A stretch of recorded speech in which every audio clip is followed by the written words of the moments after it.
Greece was nice though. A lot of like marble you're not allowed to touch. A lot of oh hey, we're live. Hey, hi. Hi to anyone watching this in hindsight of the future. Just for context with that, Greece is lovely. You should go visit. Um, but what you're watching is a game that was arranged through the Gauntlet, which is a community on the internet gets together and plays tabletop role playing games online. They've got lots of stuff like blogs, forums, podcasts, a monthly zine for games and supplements to existing games. And there's the Hangouts calendar where this game was arranged. This is the second session in our quarterly of Masks: A New Generation, powered by the Apocalypse teenage superheroes, trying to figure out who you are through the medium of punching people who may or may not deserve it, because you can do that because you're superheroes. But you're teenage superheroes, so that's just, oh my gosh. That's by Brendan Conway, published by Magpie Games. Links down below. Check that out. We're using the masks. The masks. Yeah, we are playing masks. Yes. Okay. The Phoenix Academy playset from the Unbound supplement. This is written by Rob Weiland.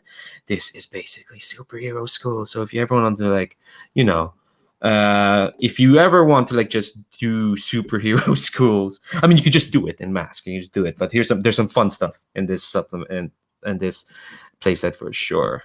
All right, so before we kind of get started, let's just introduce our players and our characters, whoever's here. We're returning from last session. This is session 2.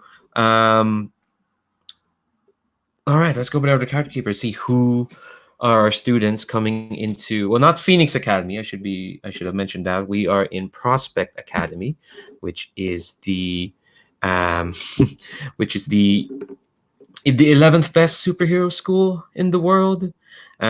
Which again in this world is kind of terrible because there's only 4 actual superhero schools. The rest are universities and colleges that have superhero school modules.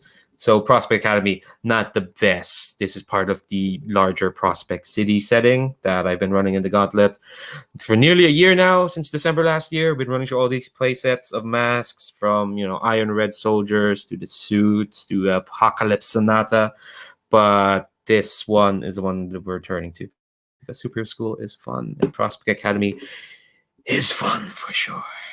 Anyway, let's get to know our students who we'll be seeing for today's sessions. Let's go from left to right on the character keeper. Damn my choice of red. I am Ryan. I use he, him pronouns, and I'm playing Mary Landry. He uses she or they, and in hero form is Image, which is they, because Mary is a shapeshifter, and who knows what she'll look like at any moment. Um, Also is the innocent, and Mary is plonked here from the 80s. Not entirely sure what or why brought her here, but that'll probably come out, or not, who knows. Um, and dealing with the fact that apparently she's supposed to grow up to be a terrifying shapeshifter monster thing called Silhouette that doesn't appear to have a very human resting face.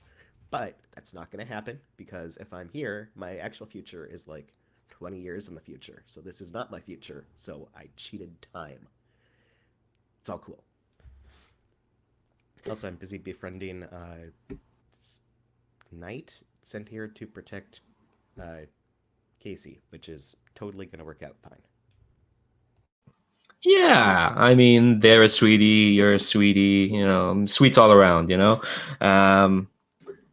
I'll be fine. Yeah, just don't bring them to meet your evil future self. Anyway, then again, I'm speculating about characters. We'll play to find out. Anyway, Sabine, you're up next. Yeah, I'm Sabine. I use any pronouns. I play the Serenade of Florence, who uses they, them pronouns. The Serenade of Florence is a weapon, heading to be transformed, but I think I have to have 5 advancements and then I can change playbooks. Okay, my voice is not so good today. Change playbooks. So, Serenade of Florence is a weapon, as I've said, grown up with a weird cult, the Dreaming Heaven Choir, trained to kill and murder everybody the Dreaming Heaven Choir doesn't like. They decided that they don't want to do that anymore and left. And now they joined Aegis for a bit of fun with some alien invasion. And afterwards, somebody said, hey, you don't have any kind of education besides murdering people. Maybe you should go to school. So Serenade of Florence said, yeah, why not? And now they are here. And it's very peaceful. They had only to punch one person, and that wasn't even really a fight.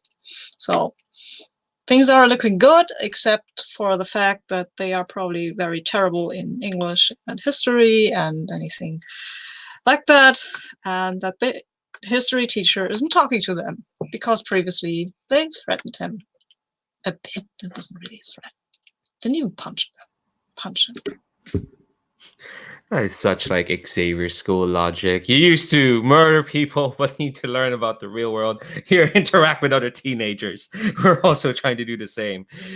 Professor X is a weirdo. And also, I love that we managed to like condense that whole 12 session fight against the alien invaders. That's just a bit of fun.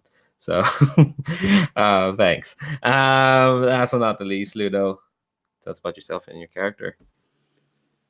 I'm Ludo. I go by any pronouns, and I'm playing Kasey Dread. Actual name Ksenia Tsavanova Dread. The second that goes by she, her, and use it to be part of, part of co-working with Aegis and also fighting alien invasions as Regicide. And she currently had a falling out with Aegis on the consequences of the fallout of the very many things that have been coming up lately from them, and is trying to make life as amenable as possible within Prospect City. And they use it to be a scion because they are the clone daughter of the Dread Queen, a villain that rules over island nations just on the offshore of Prospect City. And she has changed her playbooks recently to the Janus. So we still have to see which identity she takes on and why is she hiding herself.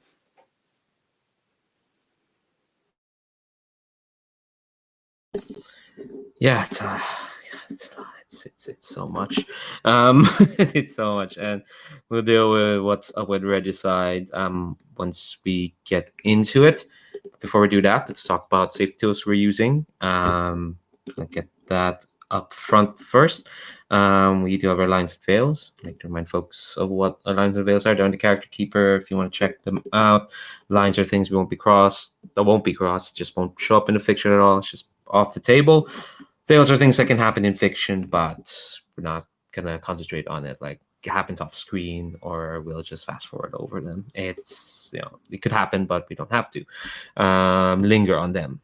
And we're using the X card for this series. Basically, if we do run into a scene where folks feel uncomfortable for any reason, and any reason is fine, they can say they want to X that either on this screen or on the chat, or the vote for a party. There's a button there. I might ask for some details on what's being X carded. No one gets a question or ask, why. You don't have to answer that. It's not necessary. If it happens, it happens. We roll back and try something else. And finally, we have an open door policy. If folks feel for whatever reason they need to step away from the table, whether there's an emergency you need to address, or you're more sick than you thought, you need to step away. Or you're more tired than you thought, you need to step away, or you just need to go at any time. We'll take a break for whenever you need, buy a break or whenever. We'll pause the game. You can do that anytime, even when I don't know, we're in the middle of a hellacious fight scene and the dread overseer of the many-angled engine has burst into the history classroom to subjugate all the students. Even if you're in the middle of fighting, 50 tentacles from as many dimensions, if you need to step away at that point, we'll pause right there, And yeah, so very quick recap of what's happened in Prospect Academy. Y'all came together. You are, for now, I've marked you down as part of Kasey's underground blogging zine thing, The Voiceless. That's how y'all kind of met foiling Silhouette. We're a week into Prospect Academy new semester, and it's just been announced by the headmaster, Magnus Gray, that, well, we're calling a snap student council election because all the 5 members, they all individually, basically, out of character, launched their own comic book lines with their own storylines, so they're too busy doing that. Like, one of them discovered that, their parents are actually robot spies from the future, and to deal with that, the other one's dealing with a curse put upon them. You know how it is. So there's a snap student council election. It's gonna run on it. Well, the election's gonna happen at the end of this out of character month in September. So whenever that happens in the timeline of what we're doing, that's what's gonna happen. Serenade was audience to a small debate on the usefulness of student councils between Mary and Kasey. That happened. There was a botched gossip roll move, and Kasey was laden with a present from her mom. This lovely knight named Stalwart, who wears a Magitech sort of suit of armor and is not that much useful, but they're trying. They went off. I think. Y'all went to each to your individual classes. Mary went to, let's see the teacher's name, Majestic Magenta's English class. She had weird vibes around Mary, but they were very nice to Stalwart. Mary was nice to Stalwart, not Majestic Magenta, who's kind of bitter and weird. Serenade went to history class. Mr. Wyatt was there. Oh, Mr. Wyatt.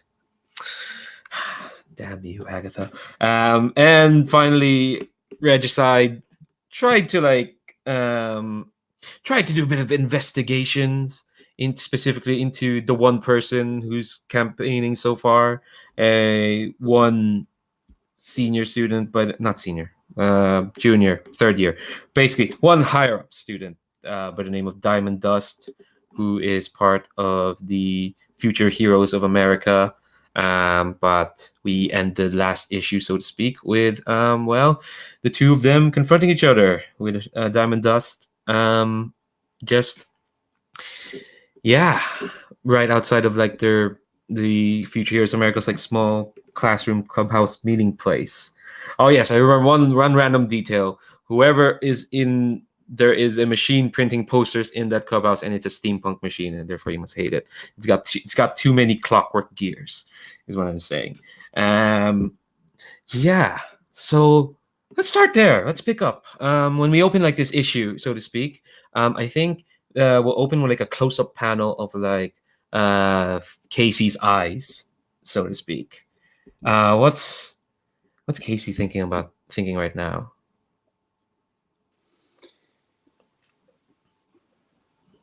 Kasey is feeling like Diamond Dust was gunning for her for a while, and she clearly intended to pick up a fight.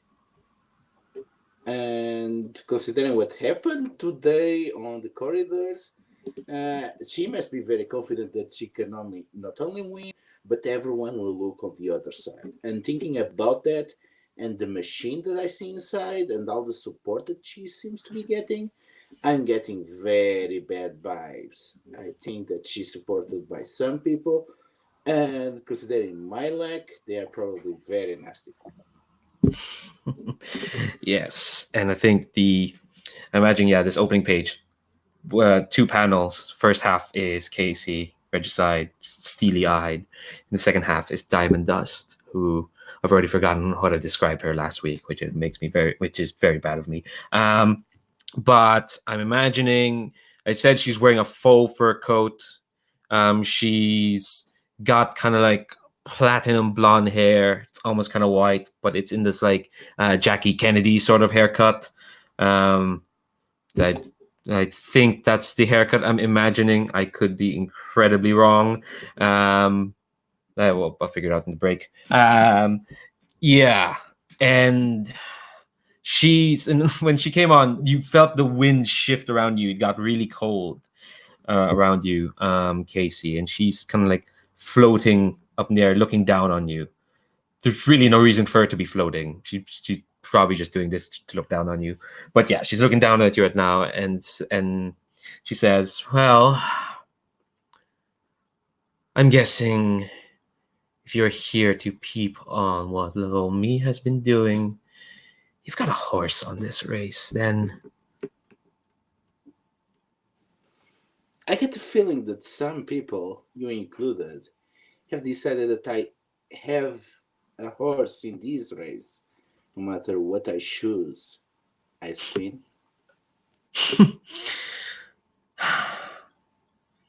I'm not the one who decided to sneak around and peep into other people's business. Well, you are now a public figure. And of course, that earns the attention of the media. You better get used to that. Oh, believe me, I've been training for this my whole life. And she's kind of floating down just a bit. And almost like, and she's eye level to you. But if she's eye level to you as she's floated quite close to your face. Oh, to be student council president? Such a goal to dedicate one life to. It's only the latest. I don't know if you understand, but the way my life is fashioned, the way my life is going, it's a steady uphill climb. Student council is the next sprung. And then after that, who knows? But it's just progress, is what I'm doing. I have to say, that must be a very delightful way to live. Whatever you are doing at the moment is the reason that you are training your entire life. So when you go get a cup of coffee at the nearest Starbucks, that's what you are being training to do all your entire life. I have to say, it must be nice being you. Let me ask, what are you trying to do here? I think I'm trying to get information from her, but I'm not sure if I'm studying the situation in any way or I'm provoking her somehow. That's up to you. If you want, I think if you want to like just see from what she's doing and what around her without tipping her off, that would be assess. But if you want to like get her to say something, that would be provoking. Yeah, I want to get her monologuing. Ah, God. I mean, you should talk to like. I feel like there's a villains club somewhere in this school. I will get to that later. Yeah. All right. Provoke away. Okay. You have access to the Warfare Party? So I know you're on an Yeah, iPad right now. It's a bit tricky on the phone. Let's try again. I'll just post the link again in the chat. The only thing with StreamYard is that it doesn't hyperlink these. Oh. Okay.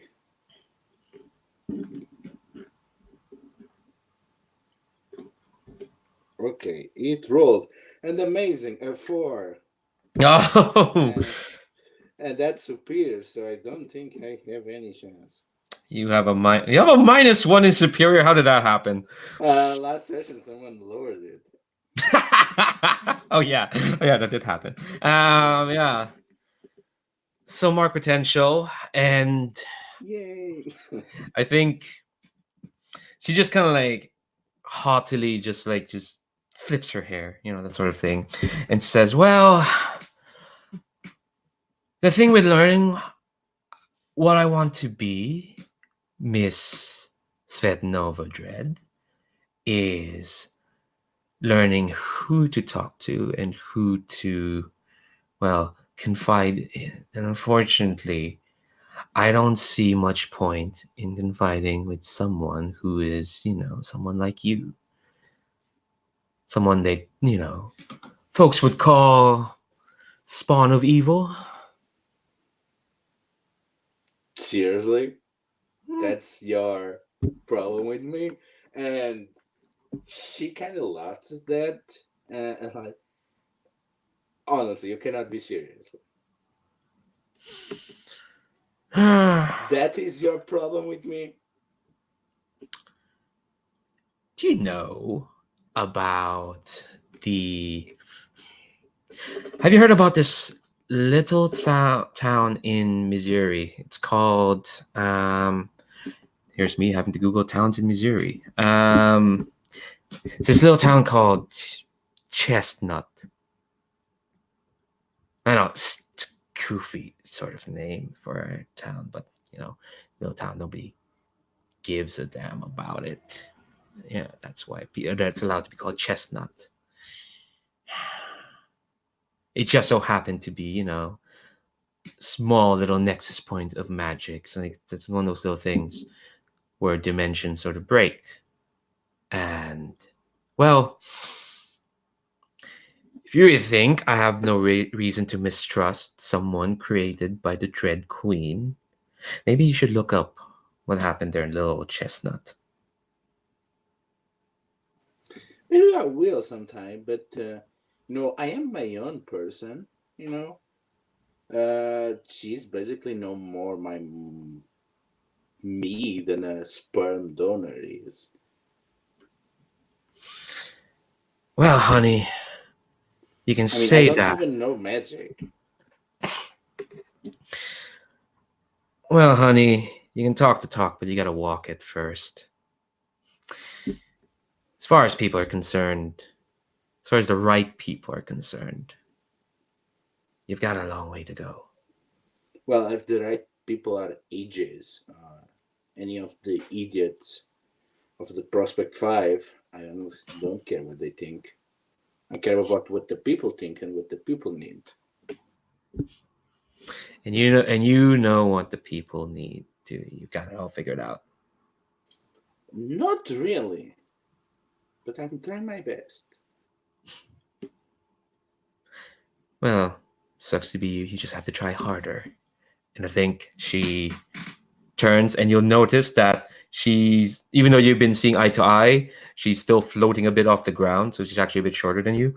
And she kind of like, okay, here's what happens. She turns her back to you and kind of like jets off into the sky in a big gust of wind. But all she's doing really is landing behind you on the roof of the building behind you of the of the classroom. And there's like a skylight there. And she's inside. And once she's inside, the windows fog up in ice, so you can't see what's happening inside.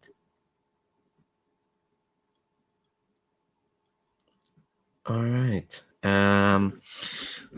Okay, so I think this is still kind of the same day. I kind of want to see the other two before I start throwing some of these these scene painting questions.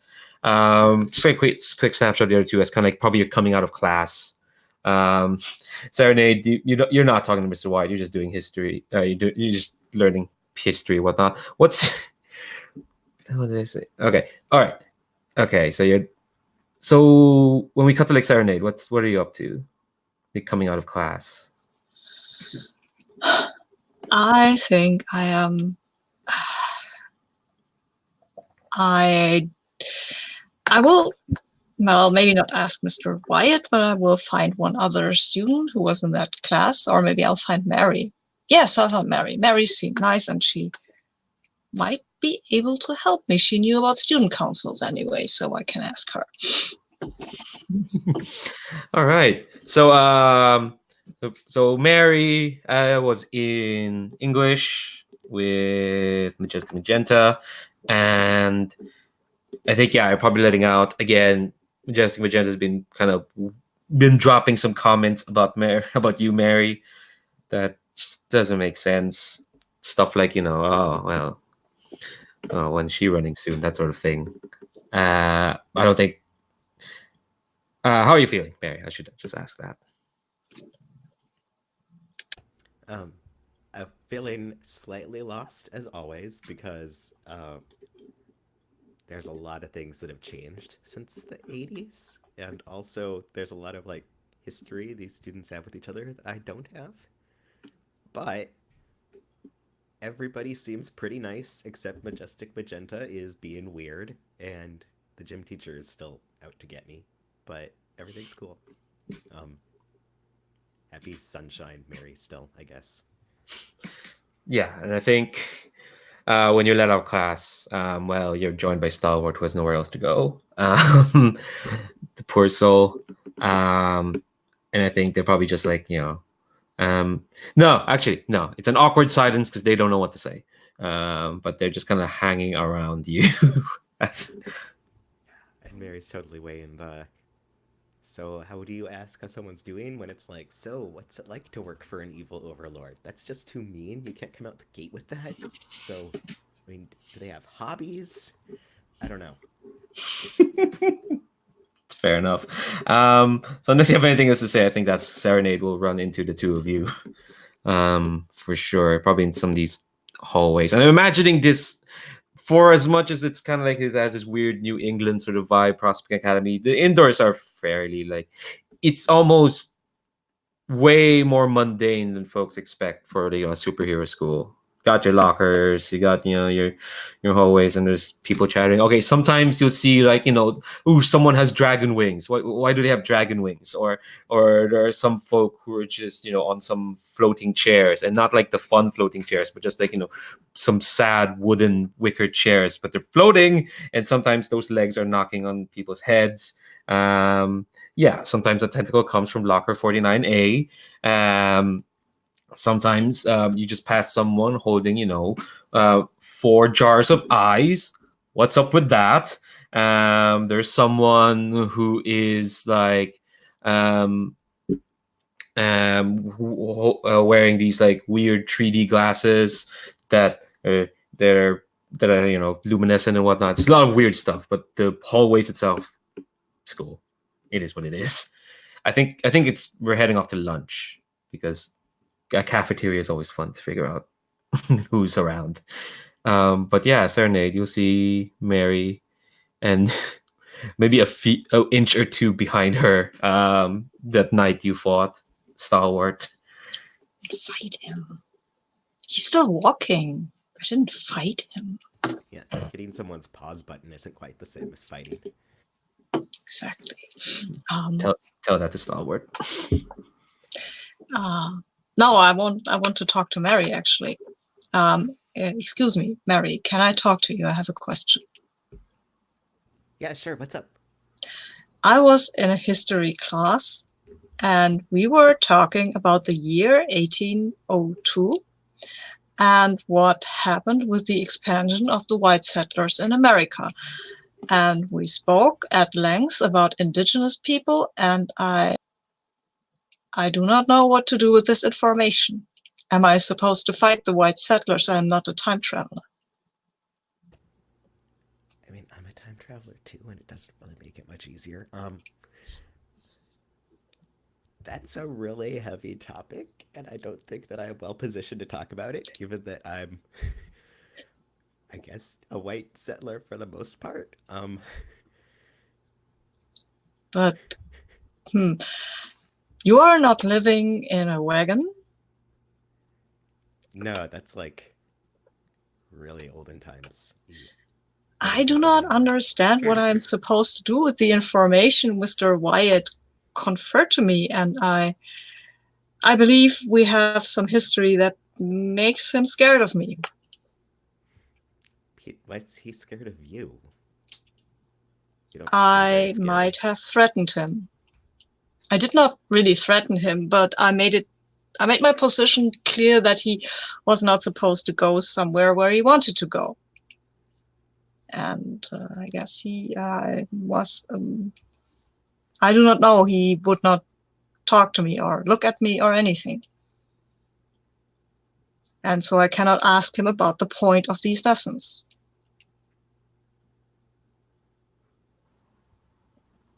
Barry's doing the kind of looking around to spot someone who is better able to give a like crash course on colonialism right here than she is. But there's Serenade and there's Stalwart. Stalwart is doing the thing where they have their hands casually behind their backs and looks like they're not listening, but they're way too casual, especially for someone in a suit of armor.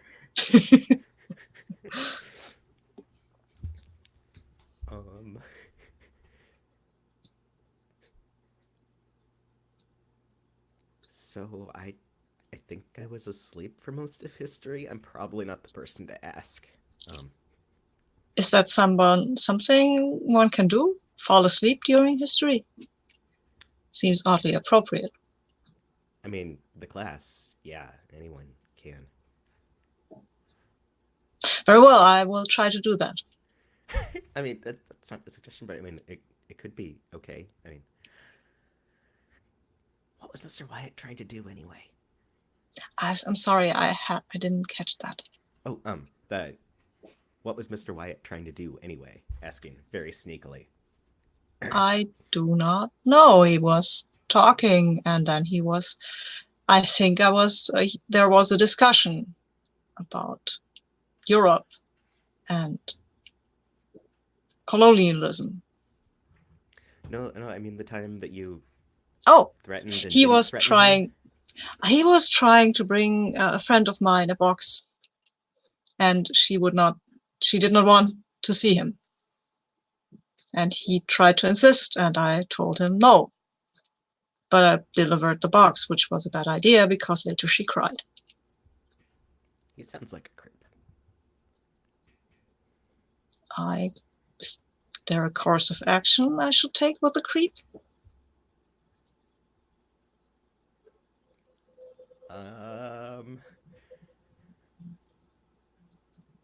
I mean, tell an adult wouldn't necessarily work here, and punch them probably would get you in trouble. I don't know, maybe this is a question for Kasey. Oh. She's actually from this time period? Oh, okay. I will ask Kasey then. Yeah. How I would deal with it. I'd be all for punch, but he's a teacher, so that could go bad. I've been told I should not punch teachers unless they touched me inappropriately. I mean, yeah, definitely that.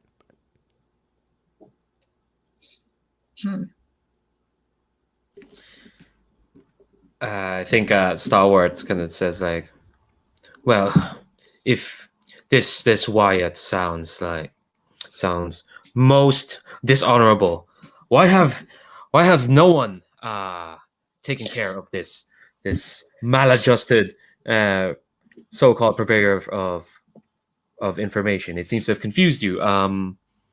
And they look at you, Serenade, because they realize they don't know your name.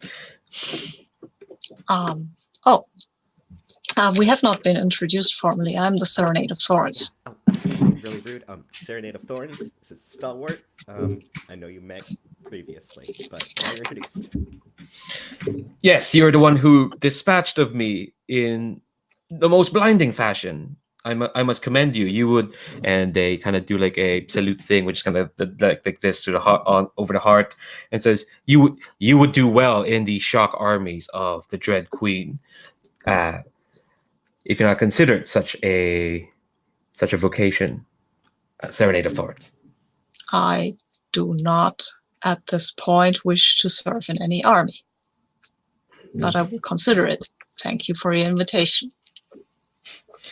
I think it's weird. They're in a suit of armor, but you can feel them like just like beaming at that, like, hey.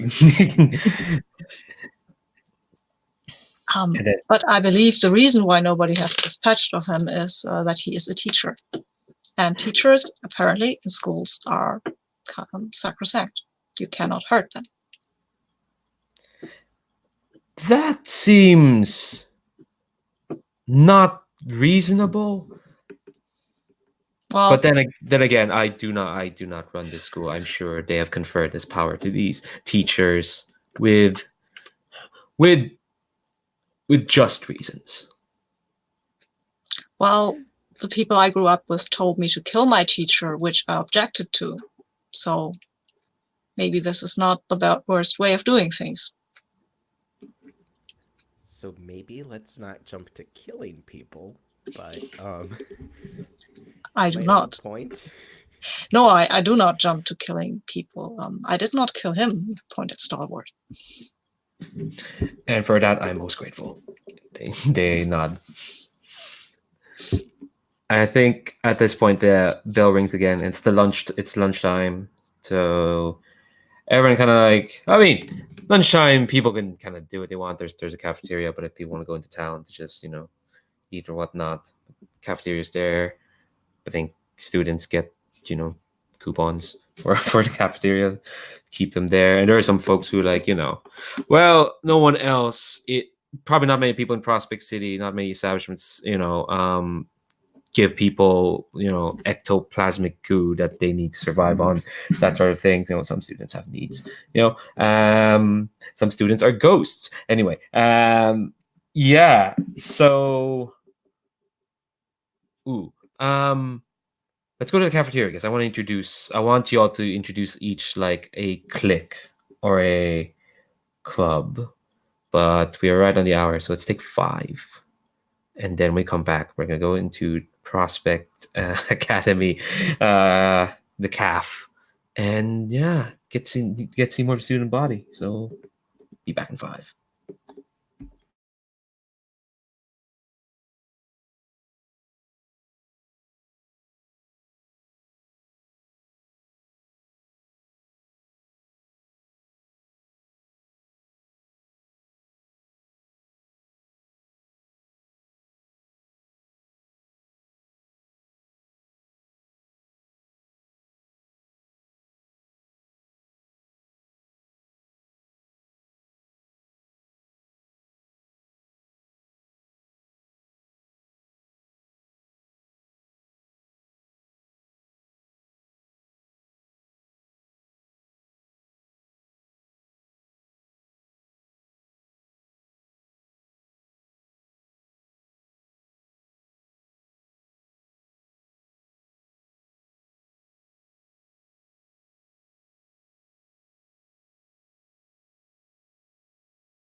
All right. Welcome back. Just do a quick check-in. How are folks doing? Cool. All right. So lunchtime at Prospect Academy's cafeteria. As with most schools, it's horribly tribal. For where people are sitting or where people are kind of like, sorted. Imagining, yeah, we actually, yeah, you know how it is. People have their tables, people have their where they sit and whatnot. So yeah, let's kind of like paint the scene a bit, and by paint the scene, I mean paint the NPC cast, and ask y'all to each player character, like what's kind of like the clique or the club that kind of draws their eyes, or the one they notice. As folks kind of just sit around, go to the buffet and whatnot, grab their ectoplasmic juice or whatever the hell I said before the break. But yeah, as I kind of go in and try to find, as you all try to find each other, what are the folks you notice? Should I start? Can I start? Yeah, no, anyone can start. Sorry, she said. Okay, cool. So I have an idea. First, what draws the Serenade's eyes is this girl, because she has because the color scheme is a bit the same of both of them. The other girl, though, is a stone statue made of white stone. And she looks like a stone statue, I should say. She is wearing some sort of nymphy dress, and has some sort of she looks a bit like a Greek statue with a hairdo and all the stuff. But she's moving around and seems to be, well, not terribly put out to be here. I mean, she probably doesn't eat, but she's here. She's with her other two elemental themed persons. The other one is sort of a guy with a tree barky skin, who is actually a spirit of the land conjured by a druid. And the other is a girl with red hair, who claims that she's the daughter of a sentient fire and a Norse god. Who knows if that's true? Yeah, but these three, they seem to be sitting together, and the only one who is kind of eating is the fire girl, because she's burning her food. Her food, not her foot. Sorry. I was gonna ask. No, she's burning her food. All right. Cool. So we have an elemental theme sort of clique. So yeah, it actually is a bit important. They seem more like a clique than a club, you think? Cool. All right. So I've written them down. All right. So elemental folks, that's really cool. What about the other two? I'm gonna totally steal your idea because I'm stuck on it now, and there's definitely sort of catching my attention as she walks in a table where there's a variety of ghost kids. They probably call themselves like the Dead Kid Society or something, and sitting there like eating ghost burgers or just sitting around going, I can't eat anymore, I'm dead. And, various degrees of angst, but they all look very cool and angsty in the way that only a club of ghost kids could look. Oh man. And there are probably like different kinds of ghosts. Like there's you got your translucent ones. You've got your ones that are like possessing mannequins or dolls or something like that. You've got your ones that are still in kind of like their decomposing bodies, or they're sewn up in like hazmat suits so they wouldn't stink. It's not just a group of translucent kids. There's a variety of ghosts. Yeah. There's totally the reanimated kid. Like, I mean, technically dead. I still count at the corner of the table. Love these kids already. And Regicide? Yeah, there is a big group that is always extremely noisy. They call themselves the Kingdom, as in Animal Kingdom, and they all are very anthropomorphized or outright animalistic and visual. You have a gorilla kid, you have a lizard person type, you have what seems to be a very intelligent uh, crow, and you have what seems to be a telepathic assembling of psychic mice that seems to identify as a single individual. Oh my god, Gestalt mice! That's really cool. I'm gonna write that down. That's their superhero name. Gestalt. No, that Gestalt mice. No, that's just what people call them. Um, all right, so I think I'll add two more clicks. Two you kind of already know. Well, you already know them. There is, there's the popular kids. There is the future heroes of America. And you know them because even though all the tables are the same sort of length, and yes, the kingdom are quite noisy, as is their wont. The the way the future heroes of America are positioned, it's just one of those things where their conversation is kind of like the loudest or the most important, and it just somehow kind of like seeps into what everyone's hearing, and maybe someone's doing that sonically with some sort of vocal powers, who knows. But I think, yeah, they're quite obvious, and they're an eclectic bunch for sure. There is definitely a guy in an Edwardian costume with a top hat, gears on the hat. There's absolutely that. I've not fleshed out this entire clique yet, so just imagine him and Diamond Dust. There we go. For sure. And Diamond Dust is holding court. And you'll notice as well is that this cafeteria now has a lot of posters all over it. In fact, there's so many posters. It's weird. And it's not all of Diamond Dust. There is a lot of variety.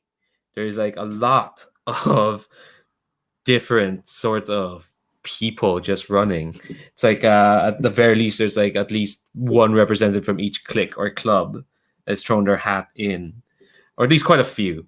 And there you can tell like there's some posters that are like have been covered up by a lot. There's a lot of Diamond Dust posters, and hers is quite fancy enough. It's actually like it's like it's like a proper, it's like a just a paper, no paper, just like a poster sort of thing. But it's like it's one of those. But it's like a Harry Potter style picture. It's a moving poster. The picture, and it's just her, but it's just her looking heroic with dramatic wind. She has her superhero costume on, as if saying like, put your trust in someone who will be safeguarding the world in the future, that sort of thing. That's her poster. But there's a lot of them. As kind of like the four of you, which is you three and Stalwart. Find that spare table. It's next. It's you're in between the Dead Kid Society and the what did I name them? The Alchemical Society of Secret Magics, the Goths, who really look like they would have preferred if My Chemical Romance hadn't broken up. So they're like emo goths, that sort of thing, and they look the Dead Kid Society look much more livelier than they do, for sure. But yeah, that's where the four of you are. Three normal-looking people and a knight in suited armor. I don't know what current emos listen to. I'm not so sure that Serenade is totally normal looking. I mean, they have silvery white hair and that pale grayish skin. They don't exactly look totally normal. Almost looks like you could join the Dead Kid Society, is what you say. Mary looks totally normal in the way that they would style a character for a sitcom, where it's like she looks like anyone you could see around here, but also like no one you have ever seen. No one actually dresses like that. She's perfect for the 80s show. I guess that also fits with Regicide with their recycled patched clothing. Makes sense. I think as you kind of all sit down and have student slop or whatever they're serving, Stalwart kind of just says, democracy is quite confusing. There's so many choices. Back in Zenova Dread, we had, well, we did not bother with such confusing matters. We only had one eternal ruler. That seems far simpler. That's also like primed for corruption, okay? You need to have people turn over occasionally, otherwise. I mean, I'm not. Well, we are. Are you in the government class here or something? It sounds like you could use it. I mean, we are a democracy. That is, each citizen has a vote, and that citizen is the Dread Queen. That's not a democracy. Okay, fine. Just no, nor is this really. And Kasey, she seems to be toying with the sledge even more than usual, and she seems to be trying to hide how anxious and upset she is, so that she does not lash on other people. And she's like, Mary, I owe you an apology. I kind of don't play your enthusiasm. It's clearly that you have an optimistic and positive attitude towards this, and I think we should be more supportive. Sorry if I was a bit of an ass about the elections with you, and I think you should share that enthusiasm with the rest of the class. Yeah, I think you should run. I mean, it's okay. Clearly, there's a lot of baggage around governance for you. So, I mean, fair.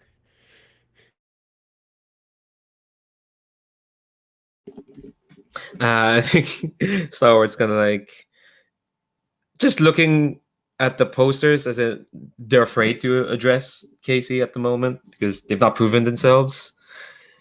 And I think they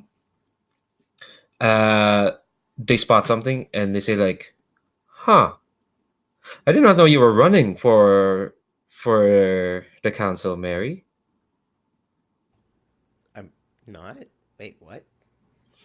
They point at the wall, and you see there's amidst the mix of posters, and there's a lot.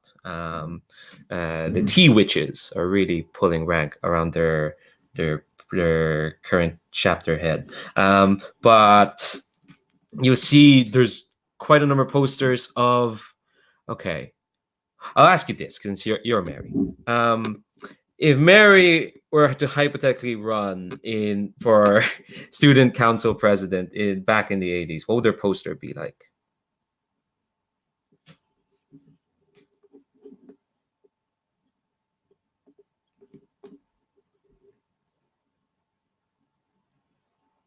Oh no.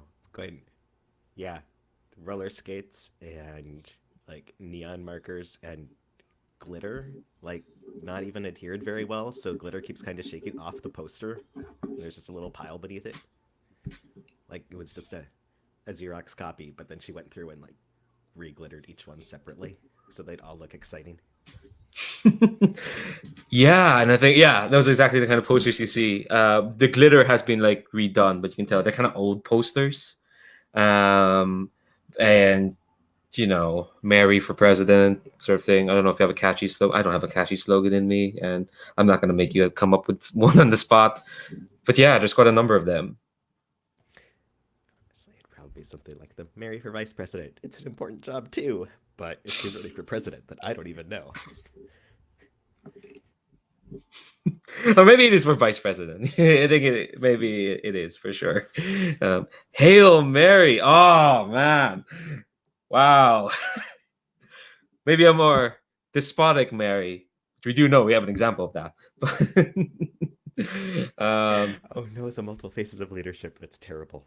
I love it. But yeah, you see those posters around.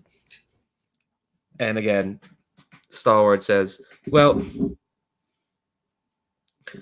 I've only met you today, Mary, but I'd just like you to know that you have my vote. So I understand that every person has exactly one vote. And I Yes. also understand that I cannot go to other people and fight them for their votes, right? That wouldn't be okay. Okay. Yes, I remember what Agent Fumero told me about democracy. So yes, if I were to vote, which I believe I am entitled to, I would vote for you, Mary. Well, you have my vote, obviously. But I'm not even running. I mean, who put up the posters? This is excellent glitter work, but I mean, it wasn't me, I swear. So do you not want to be president? Because then I will vote for somebody else. I mean, of course I want to be council president. I mean, that would look Well, you should. great. We could help with your campaign. How's your debate Yes. game?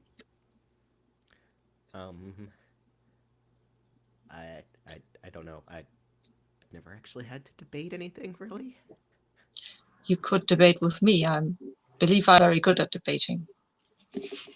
Well, you are definitely a stonewalling opponent. I give you Yes. Is there any other way? I mean, I get the feeling that promising a roller skate party isn't really going to win people over here like it would back home. It depends. If you are ironic about it, you might get a lot of people. How can you be ironic about roller skating?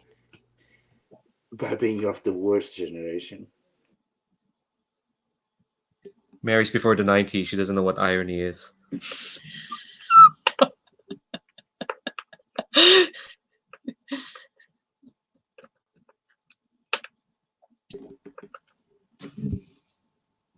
Okay. All right. So I'm sorry about that. And no one in character said that. That was me. One of the ghosts. Oh man, some of the ghosts must know Mary. Ooh. Okay, so I think what happens is like but this is fun. Okay, so here's kind of what happens when you kind of like when people say like when is this you agreeing to go for this, Mary? Who is Mary to stand against the will of the people? Yes, she must run. And I think yeah, okay. So when you kind of like affirm that, kind of like, yeah, I want to do that, I think what happens is well, people have gotten this. This is the equivalent of emails here in Prospect Academy. This flash of fire and brimstone kind of explodes around in front of you, and it leaves a letter. And you know that's from the headmaster. That's what he does. He's charming like that. For those who don't know, headmaster is a stone-faced demon from the Cobalt dimension. He's lovely. And on the letter is details of the upcoming debate. And the thing is, you see in the letter that there's a deadline for when to properly sign up for it. There's a deadline for when you're allowed to drop out of the race, and you can see there's like 27 names or there's a lot of people who signed up. But now that there's a deadline for like a debate or whatever, well, maybe folks would drop out. But yeah, the debate is on next week. And here I'm going to introduce one of the things that Phoenix Academy has. Oh no, there goes Ludo. Okay, wait for Ludo to show up, and then I'll direct you to one of the moves, one of the big moves for Phoenix Academy. Yes, it is quite a Harry Potter thing to do. Those are like I don't have any reference points for weird schools. Clearly, all right. So there's a move. If you go to the NPC tab, doesn't have a name, but that's the one underneath the gossip one. At the start of the session, or now and for later, underneath rumors, Start session. If the time has come to prove your worthiness, the GM tells you what test looms on the horizon. The GM chooses one label that reflects a test or project assigned by the faculty to the students on the team. And I'm going to collectively consider the three of you part of this team because, you're now part of Mary's campaign. And the test is not going to be at the end of the session. That's usually what it is. But yeah, I think, let's see. So debating. This is about proving what you know. This is about proving that you know better than everyone else. So this is a test of your superior. So this is about learning who the other people most likely to stay on to debate against, who are knowing what policies the school has, what it does and whatnot. Yeah, so superior. And at the end of the session, I'm gonna say right now, this is gonna be next week, because I sprung this in the middle of the session. Next week, each player rolls the name label plus the name label. The team may choose to spend team on each roll as per the normal rules to help each other, referencing flashbacks to like study sessions or activities that's appropriate. And you're gonna want to get a hit, obviously. Yeah, it is. It's almost like I planned that. Yeah. So on a hit, you all you need to do is get a hit on the roll. And on a 10 plus, you pass with flying colors, and stuff happens. But we'll save that for next week. So yeah, that's kind of like that's what I'm setting down. That's your test for next week. Get your superior up. Basically, which is a nice thing about this game. It's all label shifting. Is there anything else you want to get out of this cafeteria, or you want to go about and see what you're doing to prepare for this? I'll go on. I think at this point, after this is set, that Kasey gets to one of the posters, rips it, and puts it on front of Mary, the poster of Time and Dust. All the others are distraction. This is the one that you need to beat. And she smells rotten to me. I bet you can find something to use on the debate against her.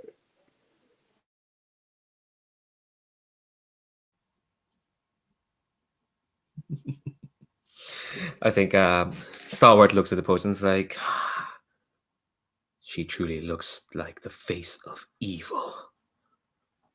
And Stalwart is dramatically like wafting their hand over the poster, but just really like, face of evil. So, can I ask something? I realize that it is not appropriate to go and enter a physical contest with her, but is she truly evil? No, I'm afraid that she is way too many confident, and she's bringing black money on this campaign. I'm almost sure. And I confronted her yesterday, and well, actually earlier today, and honestly, she already has passed a judgment on students around the school. I mean, sure, I'm used for them to pass judgment on me, but if they pass a judgment on me, they will certainly do that on Mary and other people and other students. She will be a terrible president. So I think I think she has way too many means, and she's really very dangerous if she wins.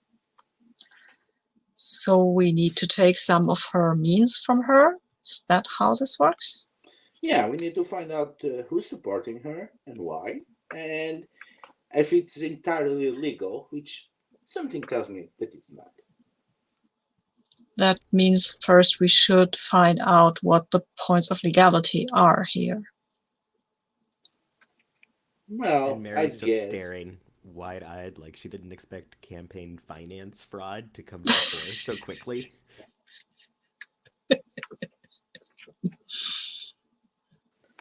She has steampunk auto printers. It's horrible.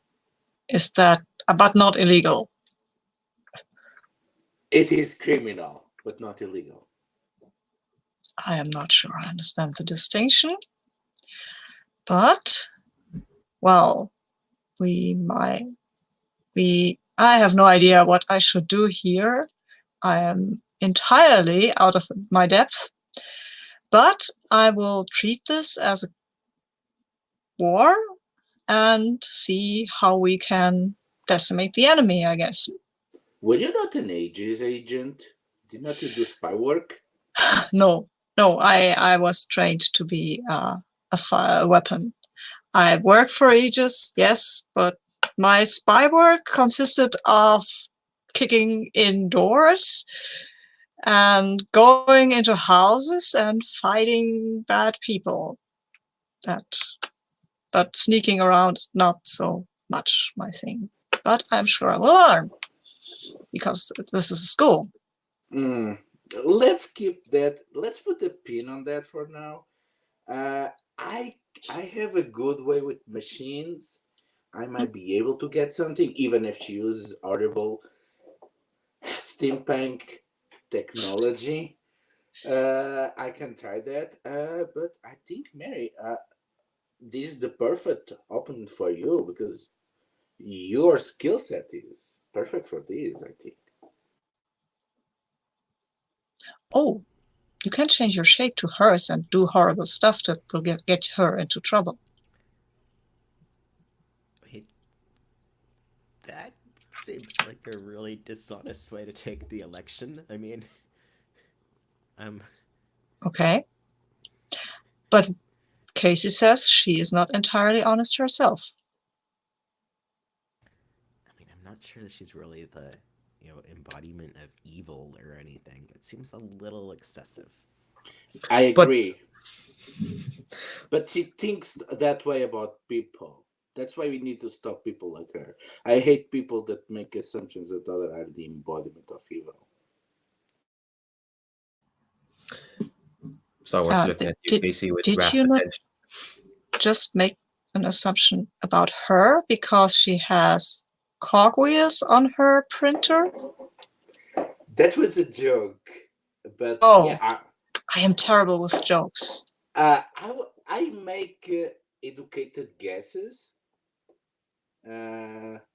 because I actually looked at how her campaign is acting, and it's way too much for the school. Way too much. And she has this awful holier than thou attitude. Also, now that you mention it, does anyone of you has heard about chestnut? No, I mean, these are things that grow on trees, I believe. Or a kind of horse. I was given chestnuts when I came here. They seem nice. Don't eat those. That will ruin you. Okay.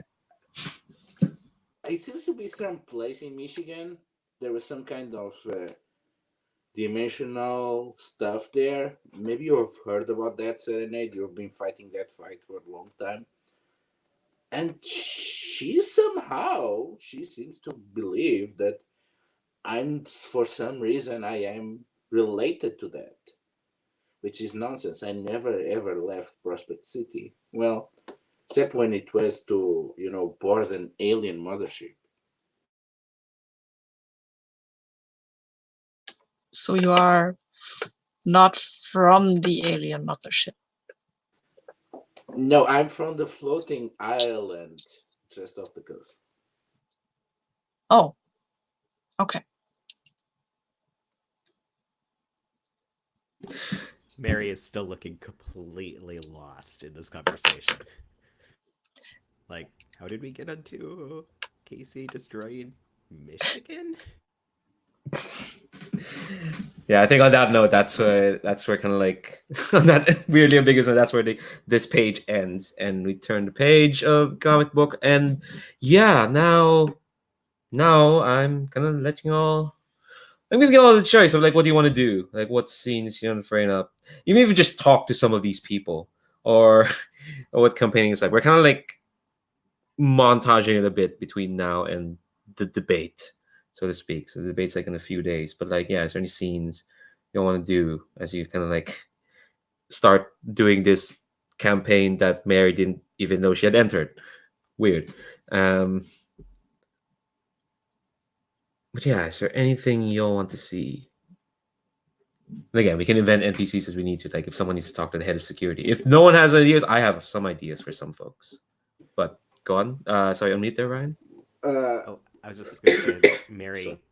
being from the 80s, has a keen sense of montages. So there's definitely got to be the 80s music montage going around to the posters.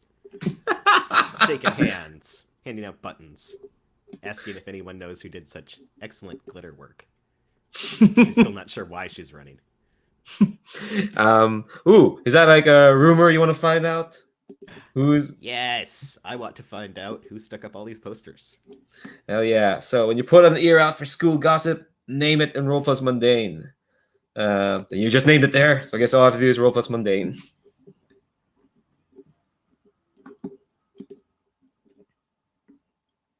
If I can find which window I hid roll for your party in.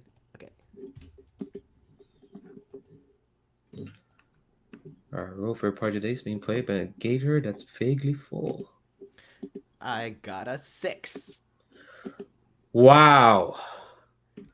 Okay. Here's what happens. So you're doing your campaign, and it's fine. You're handing out buttons, montage and whatnot. It looks good. You're reading up on the school policies of the previous student council and whatnot.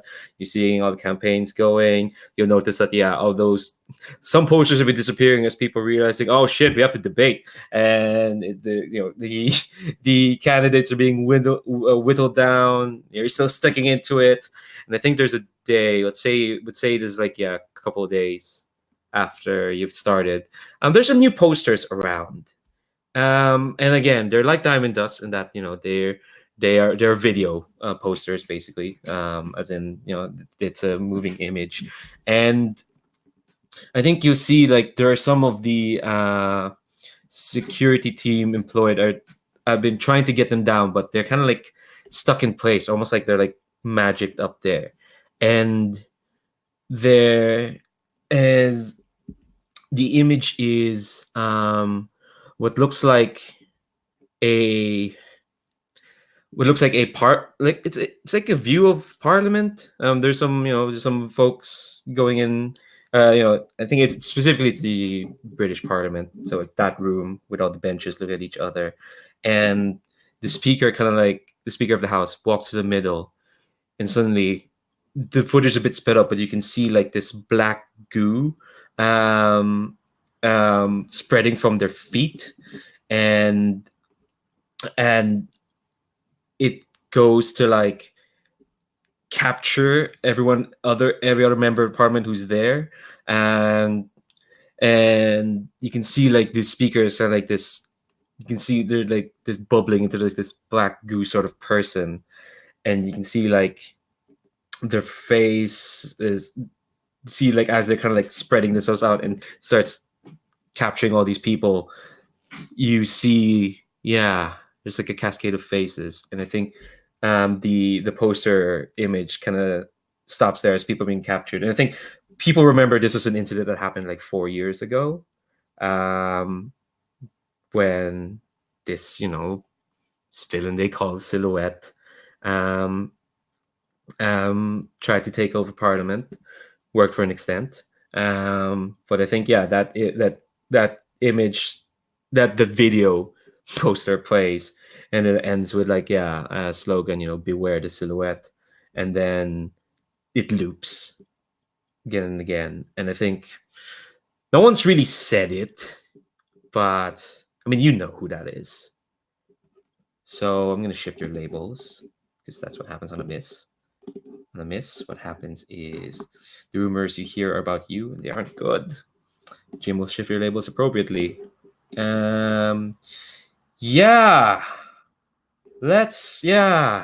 Danger Up sounds good. I think do you see something that you didn't know you could do, or it's a possibility that you can do, so you feel but you really don't know much like you thought you did. So superior down. Sorry. Creepy and amazing. And I think Mary just kind of watches that, looking horrified, and then tries to stick one of her posters over it, like maybe no one will notice it was there. That makes sense. Yeah. All right. Cool. All right. Mark potential. All right. You mark potential. Cool. So that's you for now. Yeah, the British. What's up with them? What about the other two? What do we kind of see during this campaign? What are they doing to help Mary or doing their own thing? Go on, Regicide. Yeah, I think I'm not going to be messing up with the school stuff again, because I like to think that probably we ended up in detention before because of that. About trying to do some vigilance and some, let's say, some investigative journaling. So instead, she's basically trying to find tracks of all the supplies that the campaign for Diamond Dust is getting. All the stuff that is being available, who is printing their stuff, who is delivering their papers, because they cannot be doing everything in house. They need to be getting supplies, and they need to be paying with certain accounts. So I'm gonna be trying to persuade gently a lot of machines to tell them my secrets, and artillery mode on that. I'm gonna go full on, and we see Regicide on the top of the school, and she has something on her hands, and it's the head of Stalwart. And she puts the head of the Stalwart over herself as a mask and activates its hologramic projector, and it changes the colors of it. So it looks like a head of a Dread Knight sprayed black and red. And she embraces her mask of the Janus and exchanges her mundane with her freak. Oh. And she integrates with Stalwart, which goes around without a head now, for the meantime, and she tries to communicate with the extense artificial intelligence and machines on the city, and she tries to get something that might be helpful. All right. That sounds like if you're looking for like specific info, that's an unleashing. Yeah, Eh, I'm looking for specific info. I'm looking for who's behind their clique, who's supporting their clique. all right. So extend your senses. Roll plus freak. Or wait, hold on. Let me look up the mask thing again. I Confirm either think your I'm not sure about the phrasing, but it seems I changed them. yeah. On once per session, you can affirm either your heroic or secret identity to switch your mundane with your mask's label. Okay, so So yeah, you switch your mundane, which is a 2, with your freak, which is 0. So you have a 2 on freak. yeah. Okay, time to roll and get another 6. No one has succeeded. 13. Hey! Wow. There you go. Okay, I was wondering. I couldn't see your dice. I had to zoom out. Your dice is way down down below. I couldn't see it. But yeah, Yeah, 13. because it's weird on the phone. Okay, all right. Okay, yeah. Unhit, you do it. So what are you looking for? Yeah, Yeah, remind me. so what I'm looking for is I have strong suspicions that someone outside of the school is helping them financially or otherwise, and that's what I'm looking for. So who might be supporting their takeover of the school, and if I am lucky to get at least a starting point where I can find out why, and why Diamond Dust of all people.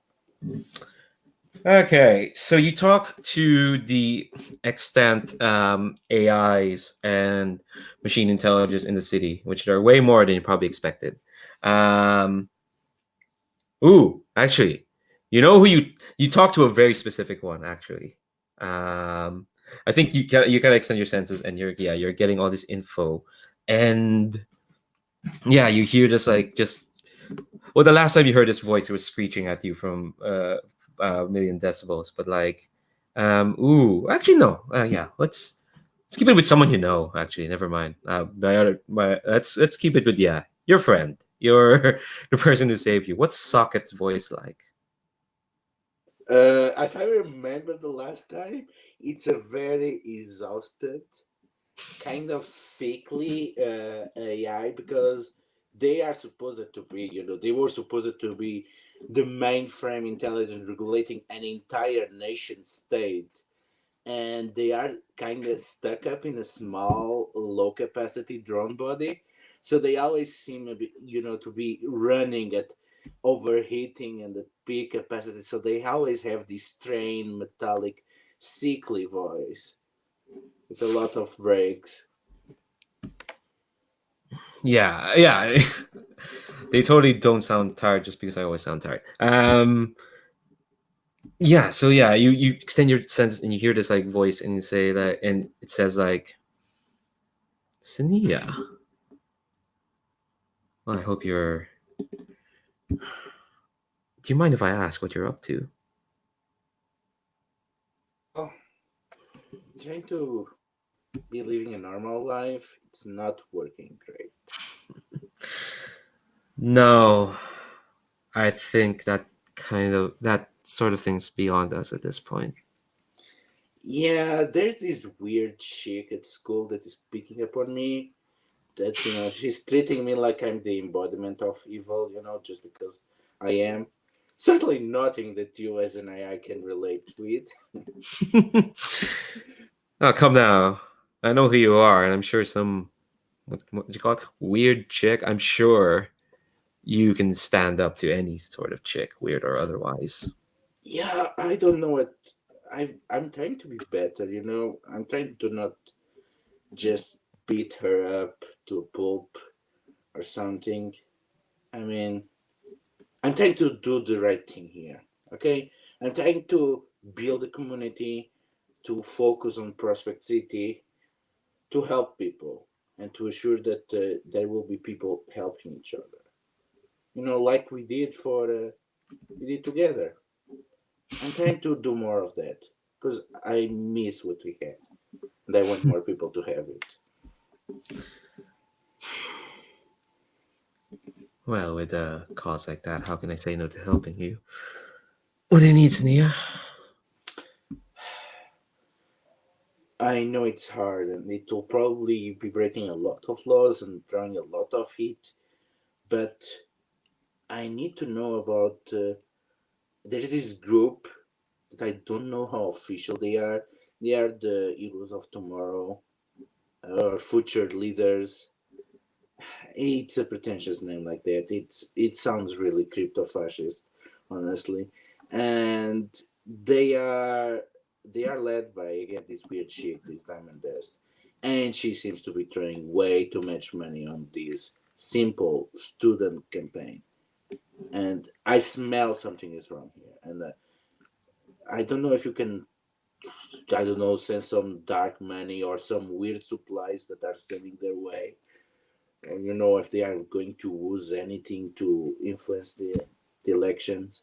And something that makes sense. I mean, come on, it's the 11th worst school for superheroes. I mean, come on, why would someone care about these elections? Give me a sec.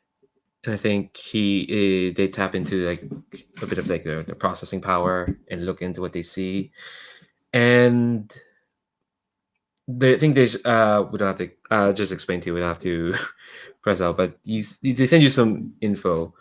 There's so many PCs in this town. Yeah, there is a lot of PCs in this town. Um, yeah. Let me double check something. Okay. So first, you kind of get their bio, Diamond Dust's public bio. I think her name's not on the record because she's working to be a superhero, but I think people can kind of figure it out. But um, you get that she is. I think what you get is that she's sponsored. You get a bit of the info. It's like, yeah, there is like an official public sponsor for Diamond Dust, who is um, paying for her ride here in Prospect Academy. And what? Can I say Okay. something? Mhm. Can I X-card the she takes his head, because I don't feel very comfortable. If she takes his helmet, I'm fine with that. With the entire head, that well, it's appealing to me. Yeah, I was actually going for that thing because you mentioned that Okay. he has a magic tech suit. I assume that, right? Yeah, yeah. I assumed you meant helmet as well, but the phrasing was head, which is means I assumed you just took their helmet. Yeah. Okay, cool. The idea is that it looks like a dread knight. Okay, cool. Just to clarify that. Yeah. So you'll see that, yeah. Diamond does have a sponsor, and you see that it's not. It is someone very well known. It's someone very well known in Prospect City. They have a big public profile in the city. I mean, you always try to run for mayor and you always trumpet, that you're a cause for the city. What you're looking for is just one shining golden development that will bring the city to, to heights that it should be.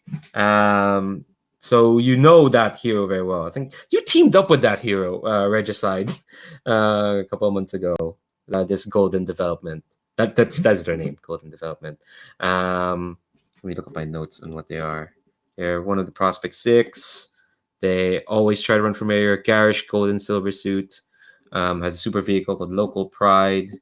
Um, is not too fond of you specifically, Regicide. Um, and yeah, I think what Socket really gets is that, yeah, Diamond Dust is getting a lot from Golden Development. There's an official sponsorship, and Socket says they found that in some of the servers in Prospect Academy. They do flag one thing. They ask, so you say Prospect Academy is like the 11th worst superhero school in the world. Who? I'm trying to find who said that, and I can't find any records of who's actually calculated that. Huh, that's weird. I. It's just a thing that people say. That's weird. Who do you think? That makes no sense, does it? Local pride and everything. Why would anyone downplay the school on the city as worse? I think Socket does the electronic AI equivalent of shrugging, and says, "I don't know, but I'll keep digging around for sure." Yeah, thanks. Golden development. That does not make. Honestly, this is worse if it was ages. Because Golden Development has way too much power on this city. Uh, I really don't know what to do next. Hey, Socket, Hmm? does Chestnut, Michigan tell you anything? I think they think over that. I think they go like, let me, and then you hear like a burst of static and like an error message, like a generic Fortuvia cleaning droid error message, and the line cuts out. Huh. Well, I guess I guess I already took too much of this time. I hope it was not cut out by whoever is doing white heck. And then she goes down looking for Stalwart, which now I'm curious to see what they look behind the mask and how well they are taking to this duplicity, because they are not very good for this spy work. All right. Well, we'll cut to that for a moment. I want to see what Serenade's up to before we can see what Stalwart kind of looks like. Maybe Serenade, what are you up to in this time? I believe Serenade starts out doing some research actually on elections and on the elections regulations of the school, because we have to know these. Because she says it's illegal to have people finance you, but I don't know if that's even true. So we should find out before we accuse her of illegally doing stuff. And also, I think I want to get a feel for her. I want to talk to her. Oh, Yeah, sure. all right. Okay. So what does this look like? Where do you talk to where? Frame the scene for me. Where do you talk to? How do you? I'm trying to figure out how to finish the sentence or even start it. Where do I go talk to her? Yes, there we go. Thanks very much. I think that's what you. Yeah, I think as soon as I believe we see the scene that Serenade has finished some stuff in the library where they were studying, and coming out of the library, and there she is, the Diamond Dust, maybe with some of her cronies, probably, because I can't imagine this girl walking around alone. So Serenade will step up and politely ask if they could have a moment of her time. Yeah, I think definitely like Diamond Dust. Who's wearing a different faux fur coat this time. This one, yeah, surrounded by a bunch of gaggling cronies and whatnot, and she's probably saying some sort of. She's saying a thing and everyone's laughing, but you can't tell if what she said is funny. I usually can't. Yeah. So yeah, what? So you say you want to talk to her alone? No, I want to talk to her. It's totally fine if she has her compatriots with her. I think she looks at you quizzically, and she says, "Aren't you the one stumping for what's her name, Mary? Right?" No, I have not stumped anybody yet. I think she kind of like sighs as if like she realizes what she's dealing with. You are running for the president of the school council. I understand. It is kind of obvious. I wanted to speak to you because if you win the election and you look to be the favorite, I want to know what that means and who you are and what your plans are.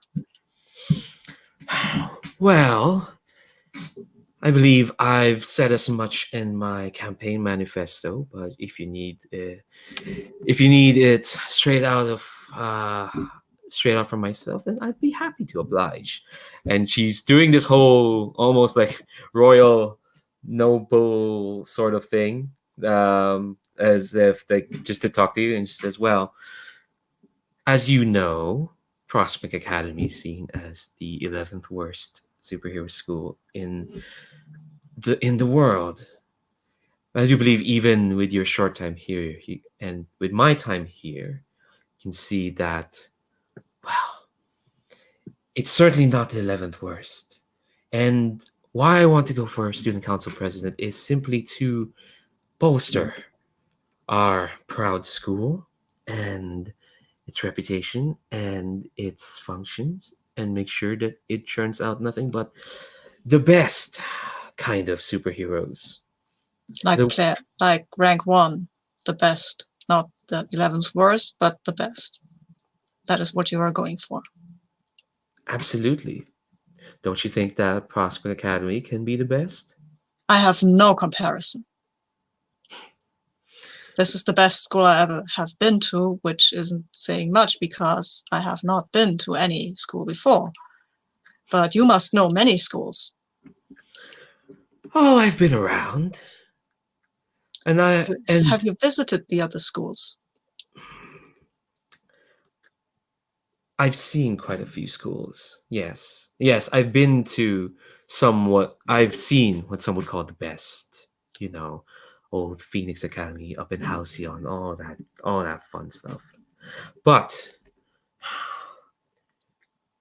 there's something to be said about making sure that something that's merely just flawed but still can give something to the world. There's something to be said about polishing up a place like this and making it the best. That's what I want to do with Prospect Academy. You speak a lot, but I have not heard how you plan to make it the best. And I want to pierce her mask because that's what I'm angling for here, because I've got this move. Go ahead. Well, I roll with mundane, so this will go terribly, obviously. Yeah, because yes, it does. Absolutely. I've got a 2. But I can always ask, what are you afraid of, even on a miss? And I want to do that. Okay, all right, okay. Mark potential. Yes. And it obviously goes totally wrong.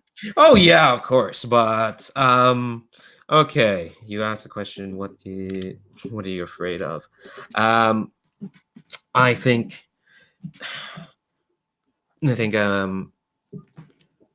she, you say, yeah, you say that, yeah, she says a lot of nothing. And then she kind of like gives you like an excuse me sort of look, and kind of like and then she kind of like lets off like a fake sort of laugh and tells her cronies to be like, well, it seems our conscientious voter here needs a more extensive talk, so why don't you just give us some space. And her cronies gonna like back away for a bit, and she kind of goes up to you and says, I could waste some of my precious time trying to change your mind about what I meant to do, but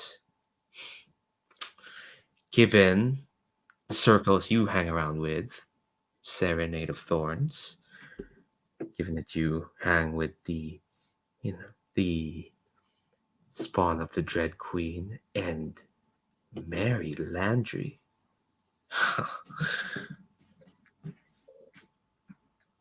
I don't think I have to spend an iota of my time trying to change your mind, because you are but one person, one vote. To change the world, you need more than one. You need the most. And quite frankly, I'm more than ahead on that count. So I can say whatever I want to you, Serenade. But really, there's no need. And she kind of gives you like the nice, polite smile. And I think, oh, go ahead. No. So yeah, ask the question. What are you afraid of? There's 2 ways we can do about this. You can straight up ask her. Yes, I will straight up ask her. You put a lot of effort into this. What are you afraid of? What will happen if you don't do this? Don't make this? I think her smile kind of like slowly melts, as if she's trying to figure out the answer to that. And she says, okay, I'll give you that one, Serenade of Thorns. Wherever I go, I make sure that by the time I'm gone, the only... Sorry, I'm trying to figure out how to phrase this in my head. Oh, and give me a second. Sure. Because I had it in my head, and then and then it flew away. Yeah, I hate it when that happens. Yeah, it's annoying. Yeah, I think okay. Here's what she says. Forget what I just said. Her smile melts, and yeah, she tries to forget what she says, and it's just like,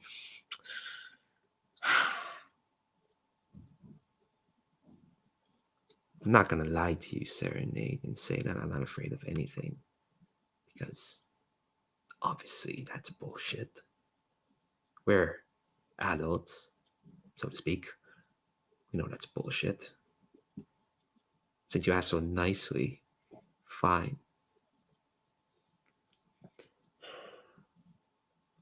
Wherever I go, I always try to be the best in that place. Wherever I go, whether it's Halcyon or Chestnut or any other small towns, I try to do what's right and I try to be the best at doing that. Even in this pile, I try to be the best. While I'm doing that, I might as well lift you all up with me. Now, isn't that a very nice thing I'm trying to do for every single one of you? And her smile comes back in her face. And I look at her and say, Diamond Dust, I was the best in my class. And it led to tragedy. Maybe it's not so bad not to be the best. Maybe it's even easier. But I will remember that you do not value one vote when you already have so many. Remember it And well. Oh, I will.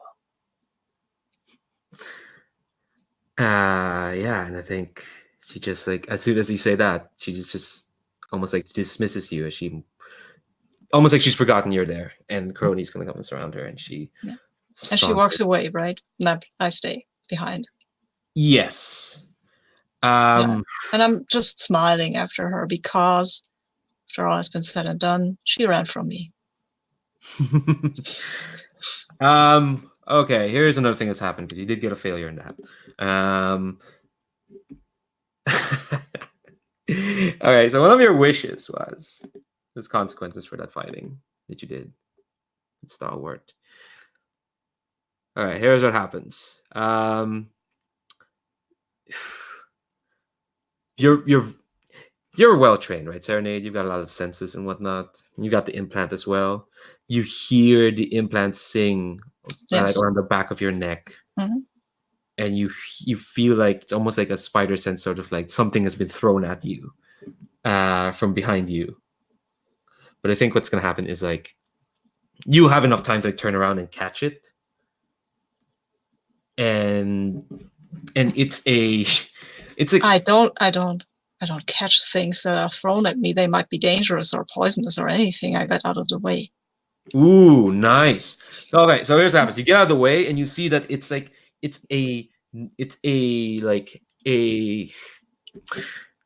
kunai. It's like a ninja sort of knife. But it's like tied to a string, so it does that weird anime thing where it kind of like stops in front of you, and you can see like something has been like written in marker on the on the knife, and it just says, we're watching you, and the knife is pulled away by like some sort of what's clearly like invisible string, and it bounces away off into the hallway. And I'm like, okay. And you just go on to that was interesting. I wave the direction of the knife, and say, if you are shy to talk to me, you can come out. I will not harm you. No, they're quite shy. There's no response. Okay. I felt like I had to make the offer. And then I will go and tell the others what I learned about Diamond Thingy Dust. Nice. Okay, so we've gone another hour. Let's take another 5, and then I'll go back to like Mary. Oh yeah, I forgot. Mary, you should mark one of the future self things. I mean, trying to take over Parliament seems like a major crime, or at least like simulating people. um, Yeah, I'd say committing a major crime definitely works. Injuring the I mean, government maybe, but yeah, even they Parliament is criminal. yeah. I mean, I know. Yeah, they're Tories. I know, but still, but still. Um, Anyway, yeah, let's take 5, and then yeah, I'll ask you again what else you all want to see, and yeah, let's keep this going. Be back in 5. See you, folks.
All right. Hey, welcome back. So just do a quick check-in. How are folks doing?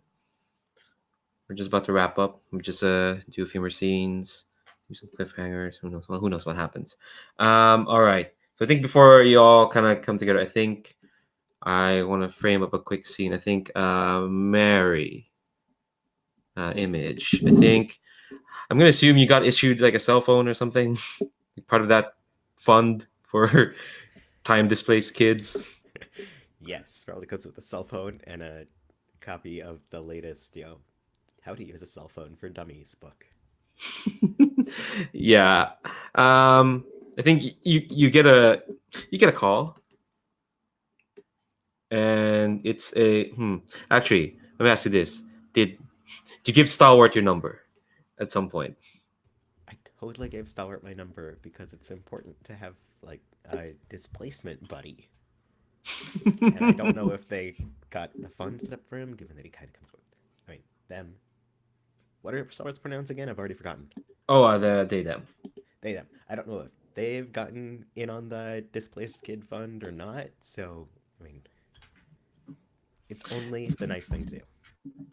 Yeah, they've been weirdly cagey about how exactly they got here and how they got enrolled into this school, given that they're from a Dread Queen's island.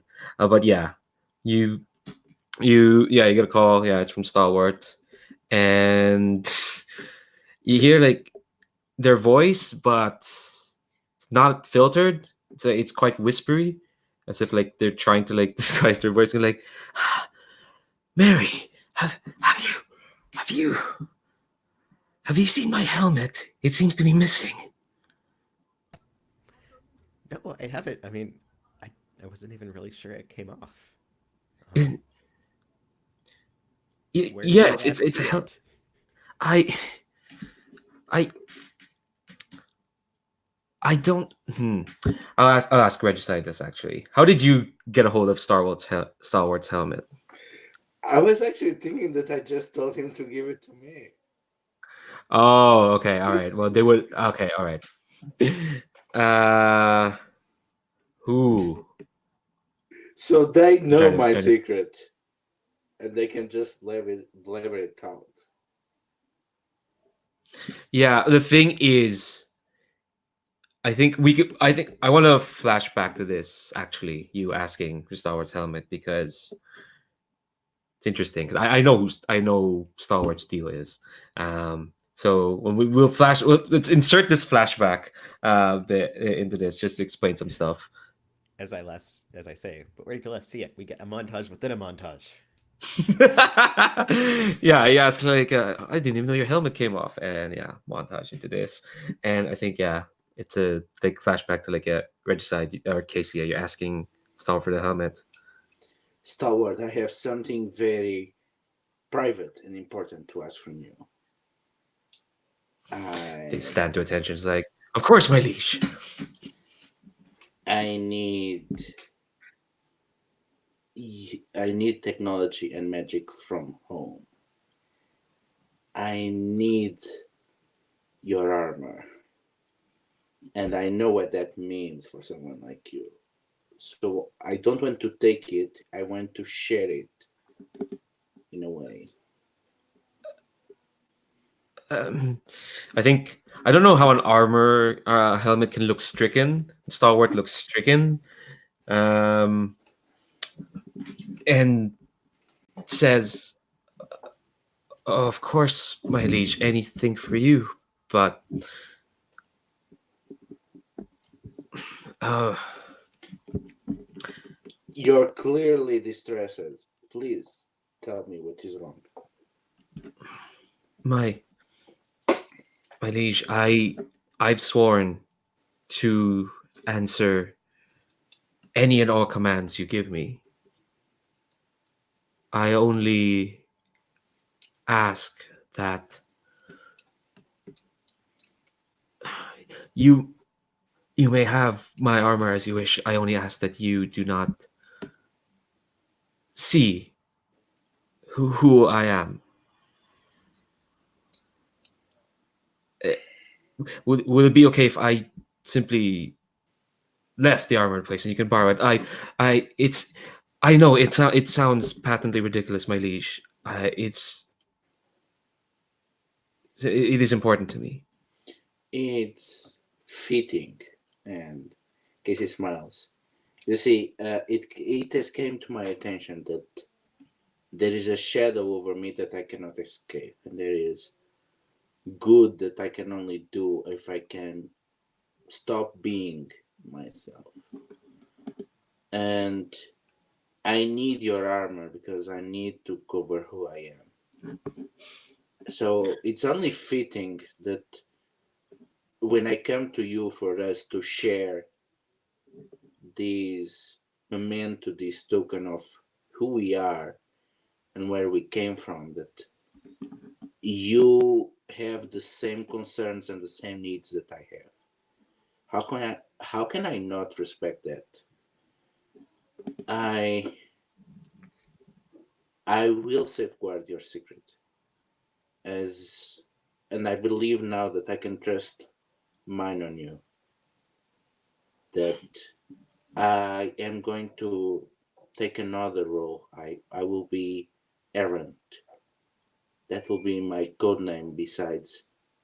I will be just not your liege, just a fellow knight like you, but I'm trying to find my own path. You understand? Well, maybe you are the only one that can really understand.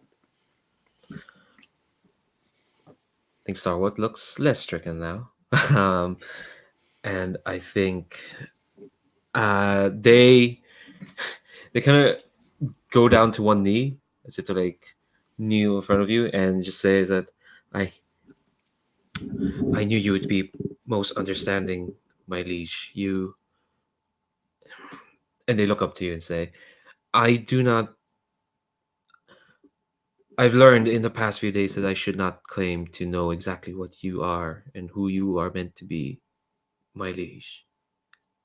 But I I would safeguard this trust you've given to me. I will see. I will see to your journey and would see you to the end of it. How And about we compromise? How about we split the mask in half and we complement the missing part with the hologramic systems of the magic deck? So this way you can remain keep your own privacy, even from me. I don't know how a mask can look like. We just keep doing this. I don't know if a mask can look like uh, happy, but I think again they look up to you, and you can kind of tell that they're it. They made the right choice to come here. I think that's kind of what you feel. And yeah, I think we can again another montage. You getting the helmet. I think actually the sequence was probably should have been at the start of near the start of the comic book, not spliced in here. And then I think we come back to the to the phone call, and with Mary saying, "I didn't know the helmet could go off," and Stalwart saying like, of course it could come off. It is a helmet.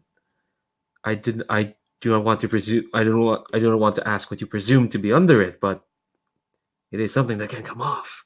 I mean, I didn't want to assume. I mean, I know some people here are animated armor and stuff. That is true. That is true. Uh, uh well, I only called to say that I know we had plans. I offered to distribute these pins of yours, but uh, I seem to I seem to have I'm a bit impaired at the moment, Mary. I can only seek your utmost apology. I can only give you my utmost apology. Sorry, I should not seek anything from you. Uh, Wow. I mean, okay, you can seek things from me. I'm not. better than you or anything, but yeah, that's totally fine. I wouldn't ask you to go places without your helmet. Do you want help, like, looking for it or a different one or something? No, it is fine, Mary. Yeah, you should concentrate on your quest to on your democratic journey. That should be your concern for now. I only ask. I only came to you out of. It'll be fine. Do not worry. And they hang up. Okay. I hope you're okay too, she says to a blank line. And Mhm. As you keep putting over posters of yourself over these silhouette ones. yep. All right. Sorry, that's just the one scene I needed. Yeah. What other stuff y'all want to do while we're here? I kind of sprung that on you, Mary. Is there anything else in the scene you want to frame up? No, that's totally fine. I will add only the color that Mary is having this conversation while like standing on tiptoe to try to put a poster over something. Because she could like grow herself taller, but hasn't really occurred to her.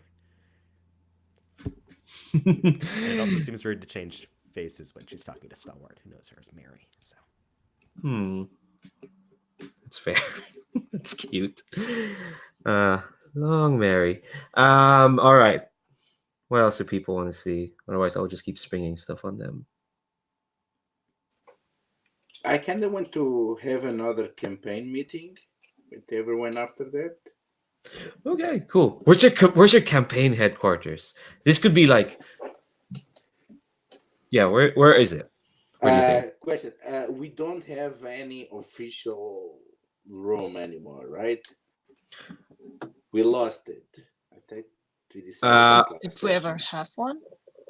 oh yes. Oh yeah, because Oh, you Casey was here before. okay. Yes. Right. Yeah. No. Serenade was not here. You No. were the other one. You were the what I've now called in my head the asshole one. When last you were here, so Oh, uh, yeah, right. These guys. yeah, that guy. Yeah. I don't think you have. Hmm. Starbucks then? Startup sounds lovely, but in case we need to meet at school, I live here. And there is still space in my room, which we can use to deposit stuff. Cool. Okay, so yeah. All right, Serenade, describe your room then. Well, For it's basically it looks a bit large, but that's mostly because there's so little in it. There is a bed, there is a desk, there is a chair, and there is some sort of workbench, but it's very narrow, and there are some electronic parts lined up there very symmetrically. There's a laptop on the desk and several books in English and Chinese, and that's it.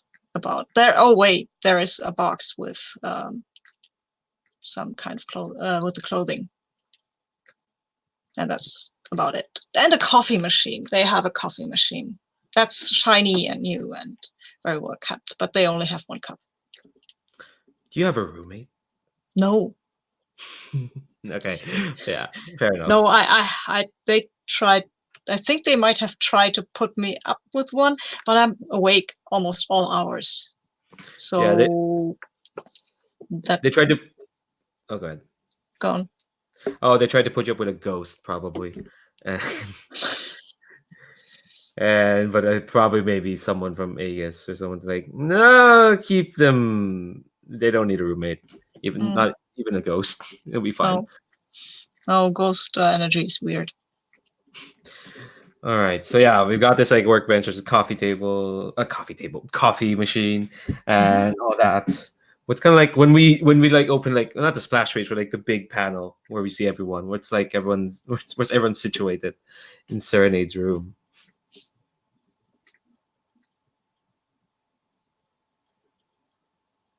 Well, there is a bed and a chair. I can stand.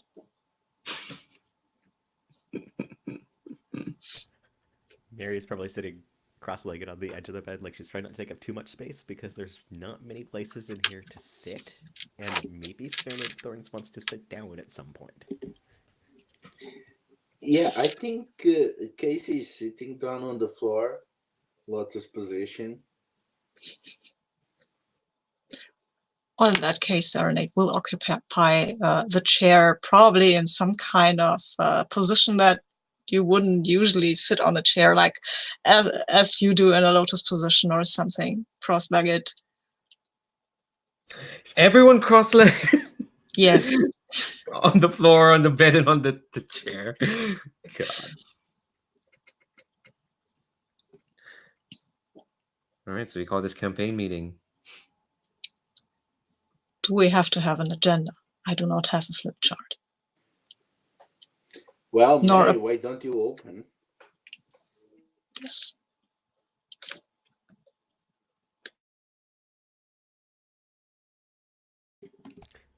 Maybe we can put that on our non-existent agenda for next time. We need to have a flip chart. I don't think we need a flip chart, but it's okay. So,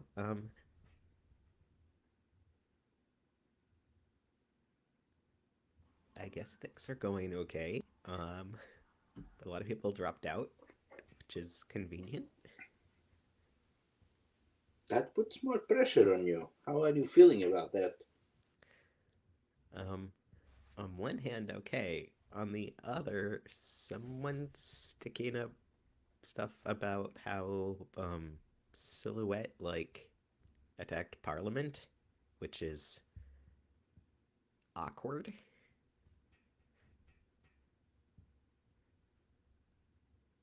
I mean, I'm not trying to take over the school council the way they did a thing, right? I mean, but Silhouette the same is person, right? who you will be in the future, or some version of you. Time travel is very complicated. Yeah, to say the least. I'm very new at this, but it's not too early for character assassination. It's never too early for well-placed assassination, I believe. Mary just drops her head into her hands. I'm not suggesting we assassinate anybody. I don't want to assassinate anybody. Just to state that clearly, I don't want to do that. If we did wanted to do that, I would go and find some other candidate. But I don't believe we would do.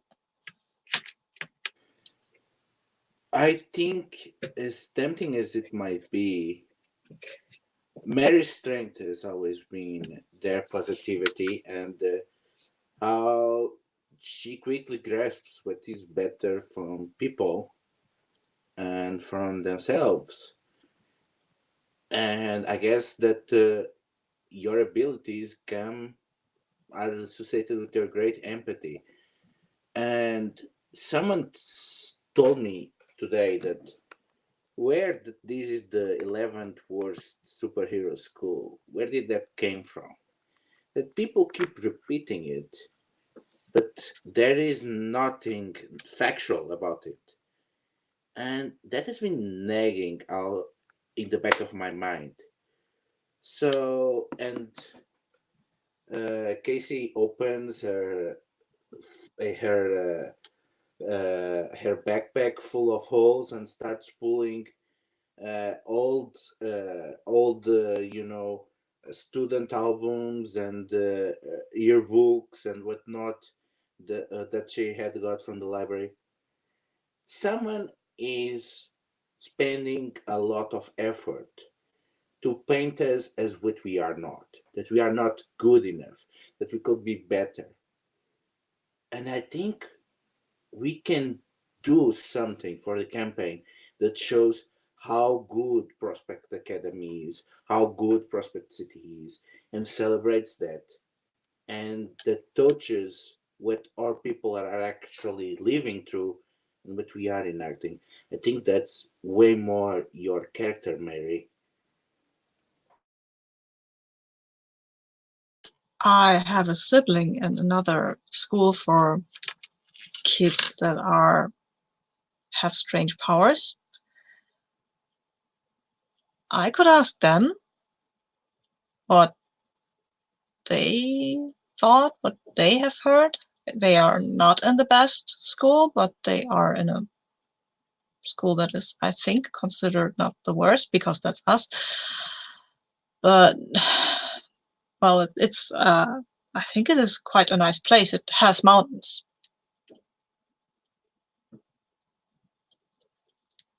That apparently for Serenade is an incredibly important point. Mary is once again lost. It's just like, mountains are nice. Yeah.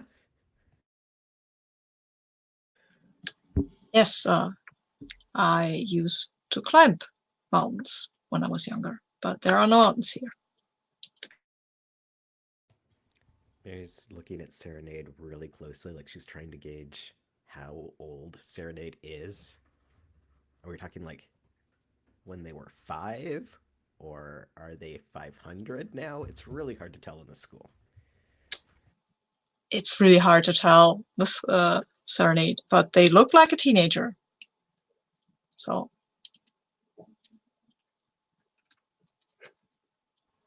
you can ask her. You can ask them. When you were younger, I mean, like, were you like a toddler climbing mountains or something? No, a Are you toddler 50? could. But well, I am 16 years old and 3 days, and well, no, I have to be older. The implant has been put in 16 years and 3 days ago, so I must be maybe 16 years and 7 days, really, body. The implant is far older, of course, but when I climbed mountains, it was mostly when I was 11, 12. I think I first gained the summit when I was 12. It's very hard to go up there. I will say it's only the 3 of you here, right? Stalwart's not there. Mhm. Oh, that's. I just want to say that. He could be in the room and sit somewhere. Oh no, I'm just saying that Stalwart is specifically not there. They're doing other things. In which case, since Kasey is here, I probably kind of don't pay attention. Like, oh, and Stalwart called me, and something's kind of off about them. They're talking about Helmet, and I mean, I know you don't really talk to your mom much, but like, could you get a spare or something? I know they didn't. They said they didn't need help, but they kind of sounded like maybe they did, and I mean, we can try making one or stealing one. I kind of have access to information about certain stuff. Maybe we can try to steal a helmet from old dread knights that might have fallen in battle and might have been ended up in the hands of her enemies. I think probably Violet has a few trophies. We can try to sneak into one of her places and take it out. It's for Like our teacher, Violet. What was her name? oh, your teacher's name's Magenta. Yeah, Just Violet is Magenta. It's a her. lot like Violet, but not really. Yeah, no, Violet Oh, is the okay. is the other one, the mentor of her teacher. That is the great enemy of the Dread Queen.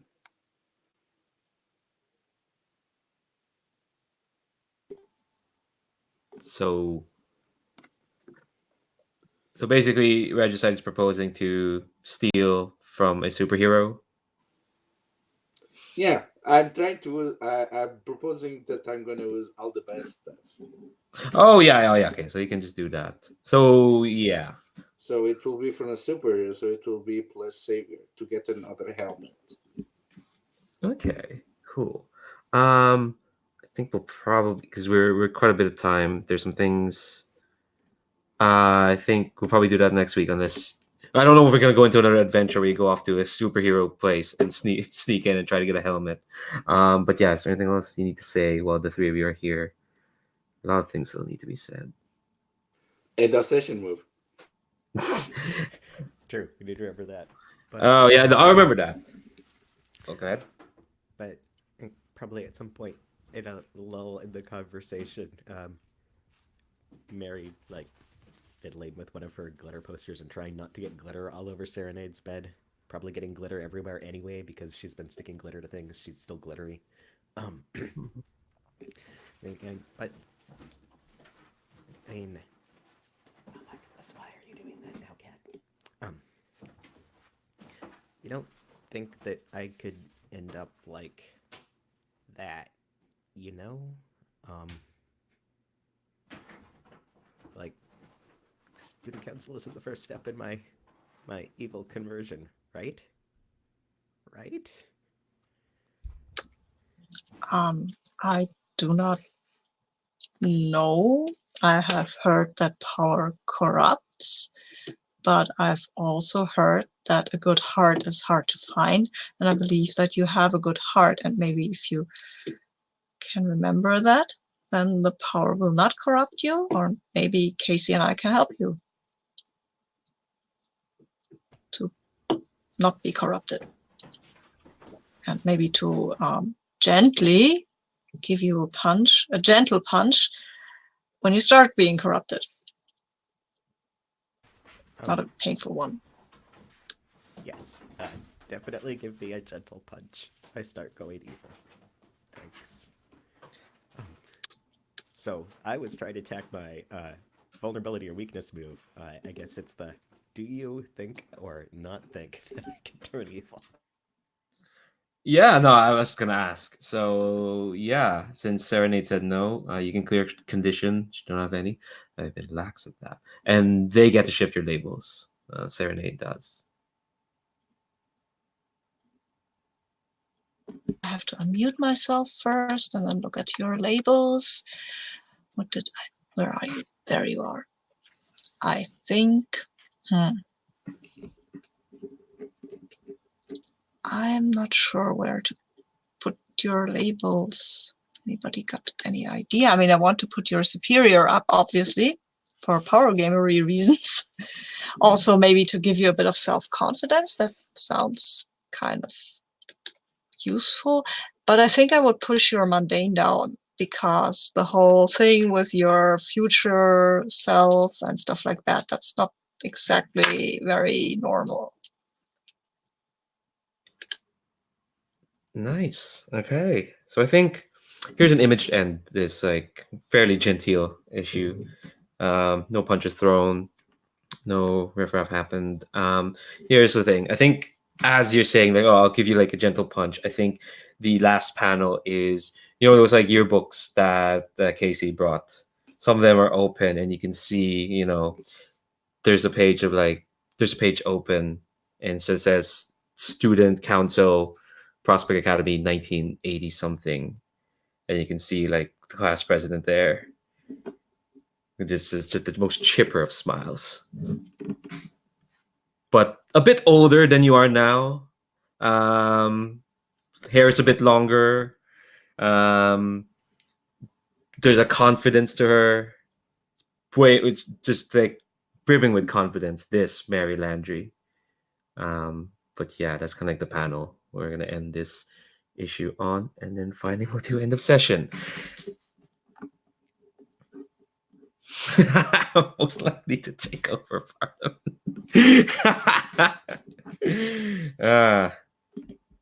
Oh no, sorry, Sabine. Ominous was the villain from Apocalypse Sonata. That's that's a different villain.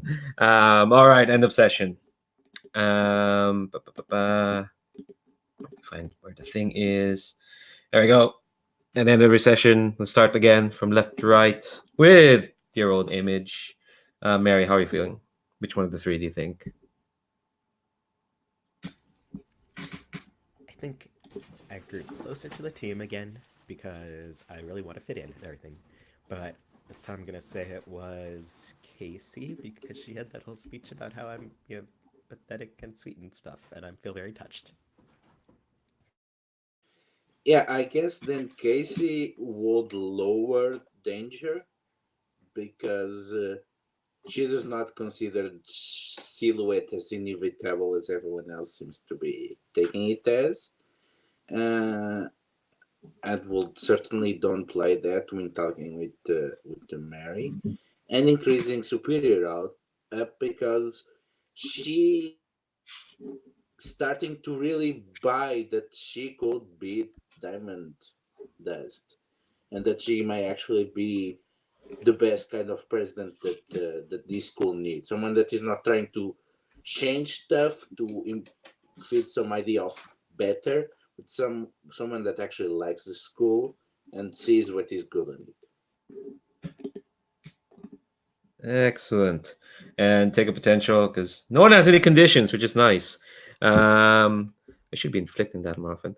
Note to myself. Yeah, I'll just take take mark potential. There, Mary. Serenade. What about you? I feel that I also have grown closer to the team, because we are doing this thing together, which is in a way exciting, and I don't know if it's fun yet, but it might be. So I think I'm growing closer to the team, and I think I have to choose Mary again. Sorry. Yeah, because she's right now, she's the focus of the whole thing, and I'm doing stuff for her, and I believe that that is maybe something that teams do or are supposed to do anyway. So let's see about your labels. Maybe we should spend more of these, more of this influence, huh? Okay. So what do I? Huh? Oh no. Oh no, it's Mary who changes your labels. Oh right. I'm just staring at Cool. the labels going, oh no, how do I change these?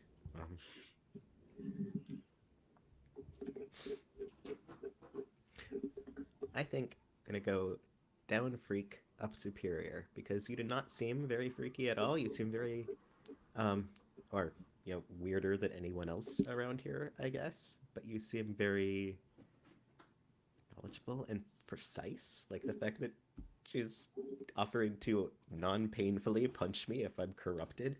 I mean, clearly she is the clearest head in the room. I mean, not she, they. Heck. It's amazing how that's happened. Just the character development. And last but not least, our new errant. How are you feeling? I definitely grew closer to the team. The question is, did I grow closer to Stalwart or to Mary? Well, you can't. Well, we can't do anything with Star Wars. They're an So, NPC, so yeah, so it will have to be Mary.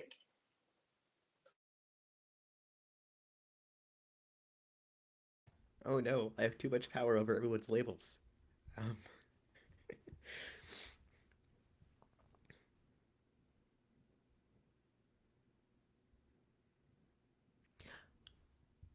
I think basically the same thing, because I haven't seen anything like powers or weirdness wise from Kasey yet at all. So she does not seem much like a freak to me. But she is clearly jumping right into this role of campaign manager, so that seems pretty superior. nice. And yeah, I guess you all just mark potential since there's no conditions. My streak of making sure no one ever picks go away from the team continues. Yes. Yeah. All right. Cool. Thanks very much. I always want to get it on the record that y'all are fab as always. Just oh man, these these I love these characters. They're great. They're just nice and this and yeah, no, it's just great. All right, I just want to get on the record again. These folks are great. Just yeah. All right, I'm gonna stop this broadcast now. Thanks again for watching. Thanks for playing, y'all. Thanks for putting up with my usual blah, but I'm gonna stop this broadcast now. Check out all the stuff, all the links to like mask stuff, gauntlet stuff. I'll put a link. I forgot to do this last session. I'll put it in there as well. Put a link to the playbook that Sabine is using. The weapon. It's written by. Let me look up their name. And it's Rook Bash. Yes. Yeah, it's Bash. Yeah, cool. Thanks very much. I'll put a link there as well. But yeah, end this broadcast. Goodbye, YouTube. Yeah, I want to end the podcast. Bye bye.